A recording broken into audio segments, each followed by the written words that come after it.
अस्सलाम वालेकुम। Pakistan airports authority में शानदार जॉब्स का ऐलान किया गया है। अब आपने इनके लिए अप्लाई किस तरह करना है, कौन कौन से कैंडिडेट्स जो हैं वो इसके लिए अप्लाई कर सकते हैं, तो आज की इस वीडियो में आपको कंप्लीट गाइड करेंगे। तो वीडियो शुरू करने से पहले आप सबसे रिक्वेस्ट है कि अगर आप चैनल पे नए हैं तो चैनल को सब्सक्राइब कर लें और बेल आइकन को भी प्रेस कर लें ताकि कोई भी अपडेट जो है वो आपसे मिस ना हो। इसके अलावा हमारे व्हाट्सएप चैनल का लिंक भी नीचे डिस्क्रिप्शन में दिया हुआ है, आप उसको भी फॉलो कर लें। फ्रेंड्स, आपने जो ऑफिशियल वेबसाइट है पाकिस्तान एयरपोर्ट अथॉरिटी उसको ओपन कर लेना, तो आपके सामने ये वाला इंटरफेस आ जाएगा। ऑफिशियल वेबसाइट का लिंक मैं नीचे डिस्क्रिप्शन में दे रहा हूँ, आप वहां से उसको ओपन कर लेंगे। तो फ्रेंड्स, इन जॉब्स में ऑनलाइन अप्लाई के लिए आपने यहाँ पे ऑफिशियल वेबसाइट पे ऑप्शन आपको मिल रहा है जॉब्स अपॉर्चुनिटी। टॉप पे देखें जी, आपको ऑप्शन मिल रहा है जॉब्स अपॉर्चुनिटीज़। इसके ऊपर आपने क्लिक कर देना है। जैसे ही क्लिक करेंगे तो आपके सामने जॉब्स अपॉर्चुनिटीज़ जो हैं ये वाला पेज ओपन हो जाएगा। थोड़ा सा नीचे आए तो यहाँ पे अप्लाई नाउ का ऑप्शन मिल रहा है, लेकिन उससे पहले आप एडवर्टाइजमेंट जो है उसको चेक करेंगे। तो उसके लिए नीचे देखें जी, जो भी जॉब्स आई हैं यहाँ पे आपको शो हो जाएंगी। तो आपने यहाँ पे व्यू वाले ऑप्शन पर क्लिक करना है। जैसे ही क्लिक करेंगे तो आपके सामने ऑफिशियल एडवर्टाइजमेंट जो है वो ओपन हो जाएगी। तो यहाँ पे देखें जी, सबसे पहले जी असिस्टेंट ग्रेड सेकंड की टोटल जो है वो 14 वैकेंसीज अनाउंस हुई हैं। इसमें क्वालिफिकेशन की रिक्वायरमेंट आपकी FSc pre engineering with 60% marks, और उन्होंने यहाँ पे प्रोविंस वाइज जितनी पोजीशन अनाउंस हुई हैं वो भी बताया है। एज लिमिट जो है वो आपकी मैक्सिमम 23 ईयर जो है वो होनी चाहिए। और इसके बाद नेक्स्ट है जी असिस्टेंट ग्रेड 2, उसकी जो है वो कम्युनिकेशन ऑपरेशन, उसकी टोटल 18 पोजीशन है। उसके लिए भी एफएससी प्री इंजीनियरिंग या इंटरमीडिएट आपका कंप्यूटर साइंस के साथ होना चाहिए, 60% मार्क्स। ठीक है, और इसमें भी एज रिक्वायरमेंट सेम ही है। तो आपने थोड़ा सा नीचे स्क्रॉल डाउन जो है वो करते जाना है। यहाँ पे देखें असिस्टेंट ग्रेड 2 एयरपोर्ट सर्विसेज, उसकी टोटल जो है वो 59 है। ठीक है, और उसके लिए क्वालिफिकेशन भी आपकी इंटरमीडिएट ही है। और बाकी रिक्वायरमेंट भी यहाँ पे नीचे उन्होंने दी हुई हैं कि आपको कंप्यूटर जो है वो आना चाहिए, टाइपिंग स्किल आपकी होनी चाहिए, एमएस ऑफिस, ईमेल वगैरह। फिर इस तरह जो है वो आपका असिस्टेंट ग्रेड 2 अकाउंट्स, उसमें उन्होंने क्वालिफिकेशन की रिक्वायरमेंट जो है वो आपकी बीकॉम रखी हुई है। तो फ्रेंड्स, इस तरह आपने वन बाय वन जो है वो सभी जॉब्स को रीड आउट कर लेना है कि आप जो है वो किस में अप्लाई करना चाहते हैं।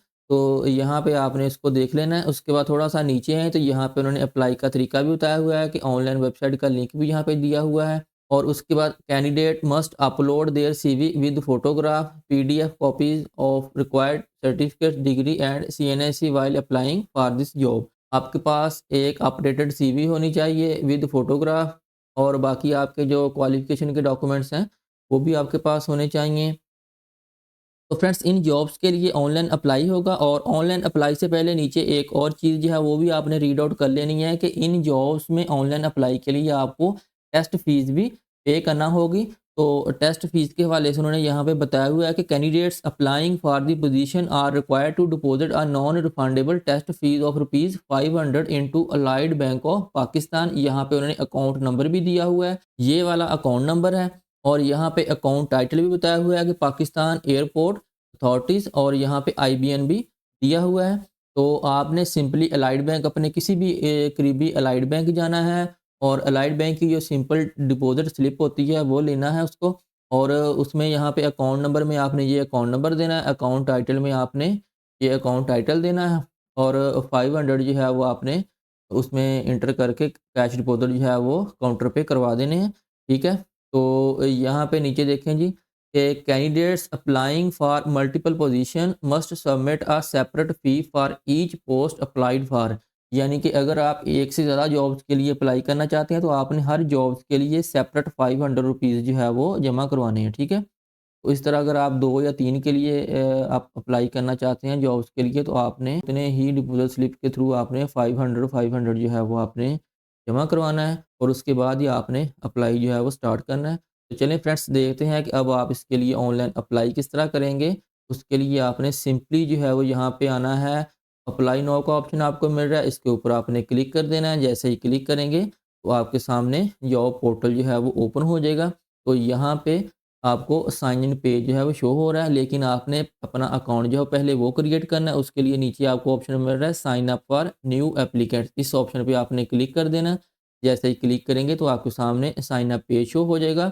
यहाँ पे आपने अपना फुल नेम लिखना है, अपना ईमेल आईडी लिखना है, और आपने अगेन जो है वो ईमेल आईडी को रीटाइप करना है, अपना पासवर्ड रखना है, फिर आपने पासवर्ड को रीटाइप करना है, और यहाँ पे आपको जो कैप्चा कोड शो हो रहा है वो आपने यहाँ पे एंटर करना है और सबमिट कर देना है।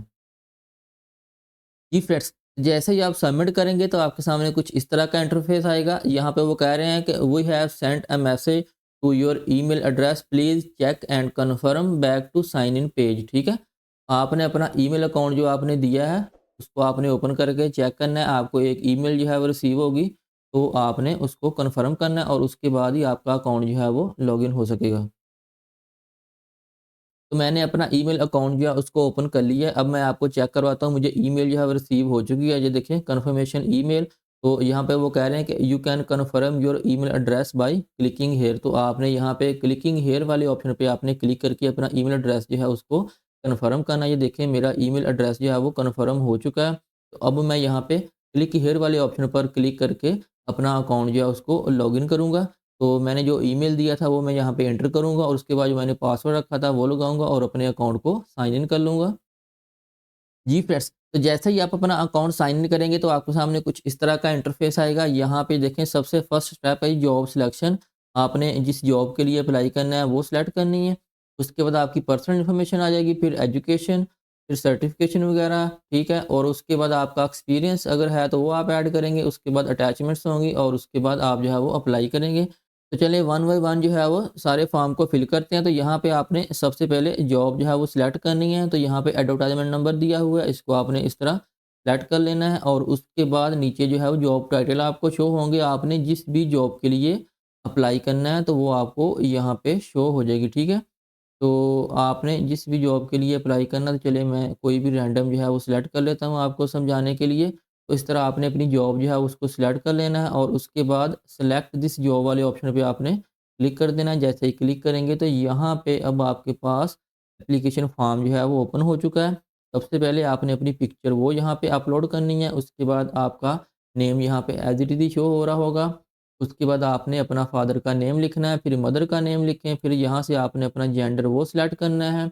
इससे नेक्स्ट है जी पेरेंट CAA नंबर, यानी कि parent civil aviation authority number. अगर आपके वालिदैन में से कोई भी सिविल एविएशन अथॉरिटी में जॉब करते हैं तो उनका जो नंबर है वो यहाँ पे आपने मेंशन करना है। अगर नहीं करते तो यहाँ पे आपने इसको खाली छोड़ देना है। इसके बाद इसी तरह सेल्फ है, अगर आप ऑलरेडी जॉब कर रहे हैं तो यहाँ पे मेंशन कर दें, अदरवाइज इसको खाली छोड़ दें। इसके बाद आपने यहाँ पे अपनी डेट ऑफ बर्थ वो सिलेक्ट करनी है। फिर आपने यहाँ पे अपना मैरिटल स्टेटस वो इंटर करना है। इसके बाद आपने अपनी नेशनलिटी वो पाकिस्तानी आएगा। इसके बाद आपने अपनी हाइट वो मेंशन करनी है। फिर आपका यहाँ पे रिलीजन आ जाएगा। उसके बाद आपने यहाँ पे अपना CNIC नंबर लिखना है। फिर आपने अपना डोमिसाइल वो सिलेक्ट करना है। उसके बाद आपने अपना डिस्ट्रिक्ट वो सिलेक्ट करना है।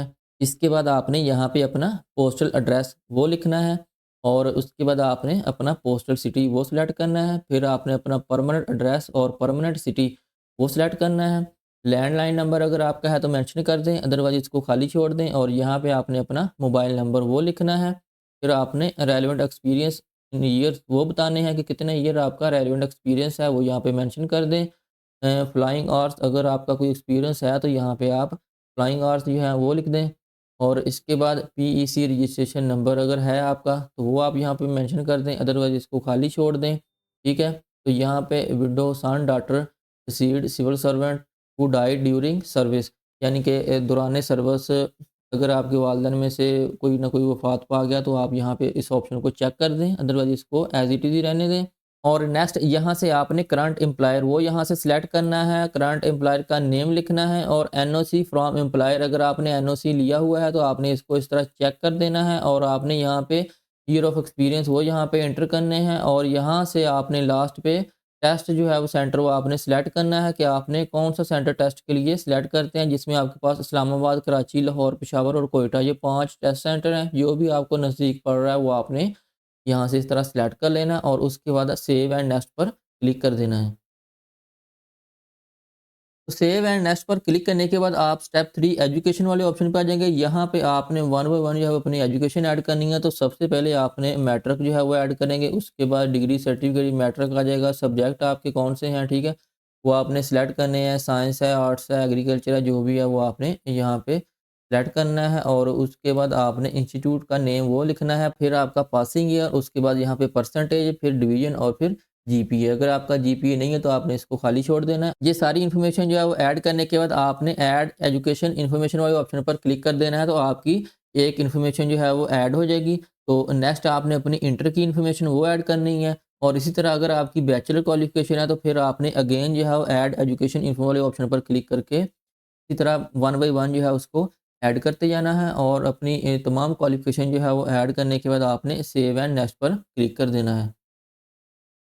अपनी एजुकेशन ऐड करने के बाद आप जैसे ही सेव एंड नेक्स्ट पर क्लिक करेंगे तो आप स्टेप 4 सर्टिफिकेशन वाले ऑप्शन पे आ जाएंगे। तो यहाँ पे अगर आपके पास कोई सर्टिफिकेशन कोर्स या लाइसेंस है तो उसकी इन्फॉर्मेशन आपने यहाँ पे ऐड कर देनी है कि यहाँ पे आपने सर्टिफिकेशन का नेम लिखना है, फिर आपने यहाँ पे किस डेट से किस डेट तक किया है वो डेट सेलेक्ट करें, और किस इंस्टीट्यूशन से किया है वो आपने यहाँ पे इंटर करना है, और यहाँ पे आपने उसका रजिस्ट्रेशन नंबर लिखना है। अगर उसका कोई रजिस्ट्रेशन या लाइसेंस नंबर है तो वो आपने यहाँ पे इंटर कर देना। अगर आपके पास कोई भी इस तरह का सर्टिफिकेट नहीं है तो आपने सिंपली इसको स्किप कर देना है और यहाँ पे सेव एंड नेक्स्ट पर क्लिक कर देना है। जैसे ही क्लिक करेंगे तो आप नेक्स्ट जो है वो एक्सपीरियंस वाले ऑप्शन पे आ जाएंगे। तो यहाँ पे अगर आपका एक्सपीरियंस है तो आपने सबसे पहले कंपनी का नेम लिखना है, किस डेट से किस डेट तक आपने जो है वो जॉब की है, जॉब टाइटल आपने लिखना है, और आपने यहाँ पे शॉर्ट डिस्क्रिप्शन बतानी है, ठीक है।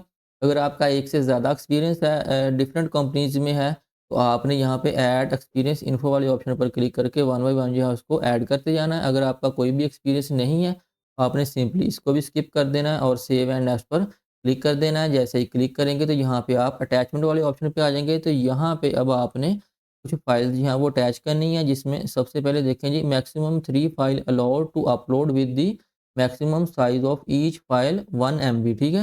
मैक्सिमम आप 3 फाइल जो है वो अटैच कर सकते हैं, ठीक है। तो यहाँ पे आपने अपने डॉक्यूमेंट जो हैं वो अटैच करने हैं। तो फ्रेंड्स अब यहाँ पे बात करते हैं कि आपने कौन-कौन से डॉक्यूमेंट जो है वो अटैच करने हैं, जिसमें सबसे पहले आपकी सीवी आ जाएगी, ठीक है, आपका सीएनएससी आ जाएगा, आपका डोमिसाइल आ जाएगा, आपका मैट्रिक और इंटर का सर्टिफिकेट आ जाएगा, ठीक है। तो आपने सबकी पीडीएफ फाइल बना लेनी है, एक-एक, दो-दो डॉक्यूमेंट करके आपने उनकी पीडीएफ फाइल बना लेनी है, क्योंकि यहाँ पे उन्होंने बताया हुआ है कि मैक्सिमम आप 3 फाइल जो है वो अटैच कर सकते हैं, ठीक है। आप जो भी फाइल, फॉर एग्ज़ाम्पल आप सीवी यहाँ पे अटैच कर रहे हैं ना, तो आपने यहाँ पे सीवी अटैच करके नीचे यहाँ पे अटैचमेंट डिस्क्रिप्शन वाले ऑप्शन पे आपने बता देना है कि यहाँ पे मैंने सीवी अटैच की है, ठीक है। आपने यहाँ पे सीवी लिख देना है। उसके बाद नेक्स्ट जो है, अगर आप अपना सीएनएससी या डोमिसाइल आप यहाँ पे अटैच करेंगे तो आपने यहाँ पे फाइल अटैच कर देनी है, और उसके बाद नीचे आपने यहाँ पे मेंशन कर देना है कि इसमें मेरा सीएनएससी है और डोमिसाइल है। फिर इसके बाद नेक्स्ट आपने अपना मैट्रिक और इंटर उनकी पीडीएफ फाइल बना लें और नीचे मेंशन कर दें कि मैट्रिक और एफएससी की मेरी जो है वो यहाँ पे डिग्री अटैच है, ठीक है। तो इस तरह वन बाय वन जो है वो आपने तीनों को अटैच करके सेव एंड नेक्स्ट पर क्लिक कर देना है। तो फ्रेंड्स जैसे ही आप सेव एंड नेक्स्ट पर क्लिक करेंगे तो आप नेक्स्ट स्टेप टेस्ट फीस वाले ऑप्शन पे आ जाएंगे। तो यहाँ पे अब आपने जो है वो जो फीस आपने जमा करवाई है वो आपने उसकी डिटेल यहाँ पे मेंशन करनी है। तो यहाँ पे उन्होंने अकाउंट वगैरह वो एज इट इज़ आपको यहाँ पे शो हो रहा है, ठीक है। तो यहाँ पे आपने बैंक नेम लिखना है, तो यहाँ पे अलाइड बैंक आएगा। यहाँ पे आपने ट्रांजैक्शन आईडी, जब आप अपनी बैंक में फ़ीस जो है वो जमा करवाएँगे, उसकी ट्रांजैक्शन आईडी जो है वो आप यहाँ पे मेंशन करनी है। इसके बाद ट्रांजैक्शन डेट, जिस डेट को आपने फ़ीस जमा करवाई थी वो आपने यहाँ पे मेंशन करनी है। और इसके बाद यहाँ पे फ़ीस जो है वो as it is he show हो रही है, और यहाँ पे आपने जो फ़ीस जमा करवाई है ना, जो डिपॉज़िट स्लिप है, वो आपने यहाँ पे प्रूफ़ के तौर पर यहाँ पे उसको अटैच कर देना है, ठीक है। अटैच पेमेंट प्रूफ, तो यहाँ पे आपने उस स्लिप को यहाँ पे अटैच करना है और उसके बाद सेव एंड नेक्स्ट पर क्लिक कर देना है। पर क्लिक करने के बाद आप लास्ट स्टेप सबमिट वाले ऑप्शन पे आ जाएंगे। तो यहाँ पे अब आपने अपनी एप्लीकेशन जो है उसको सबमिट करना है। तो उसके लिए आपको यहाँ पे ऑप्शन मिल रहा है सबमिट जॉब रिक्वेस्ट, इस ऑप्शन पे आपने क्लिक कर देना है। जैसे ही क्लिक करेंगे तो आपकी एप्लीकेशन जो है वो आपको इस तरह मैसेज शो होगा, आपने इसको कर देना है येस। वो कह रहे हैं कि once you submit the job you can not change your submitted profile, ठीक है। तो आपने अपनी प्रोफाइल उसको अगेन एक दफ़ा चेक कर लेना है कि उसमें कोई मिस्टेक तो नहीं, क्योंकि आपकी एप्लीकेशन जो है वो सबमिट होने के बाद चेंज नहीं होगी, ठीक है। अगर आपके ये सारा डाटा जो है वो आपकी एप्लीकेशन का बिल्कुल ठीक है तो आपने इसको कर देना है येस, और आपकी एप्लीकेशन जो है वो सबमिट हो जाएगी। उसके बाद अगर आप जिस जॉब के लिए आपने अप्लाई किया उसको व्यू करना चाहते हैं तो नीचे आपको ऑप्शन मिल रहा है व्यू योर सबमिटेड जॉब्स, इस ऑप्शन पे आपने क्लिक करके अपना डाटा जो है उसको चेक कर लेना है कि आपने कौन-कौन सी जॉब्स के लिए अप्लाई किया है, ठीक है। ये देखें आपने जिस जॉब के लिए मैंने अप्लाई किया उसकी डिटेल जो है वो यहाँ पे शो हो रही। तो फ्रेंड्स आज की वीडियो में इतना ही, उम्मीद करता हूँ आज की वीडियो आपको पसंद आई होगी। तो मिलते हैं नेक्स्ट वीडियो में नई अपडेट के साथ, तब तक के लिए अल्लाह हाफिज़।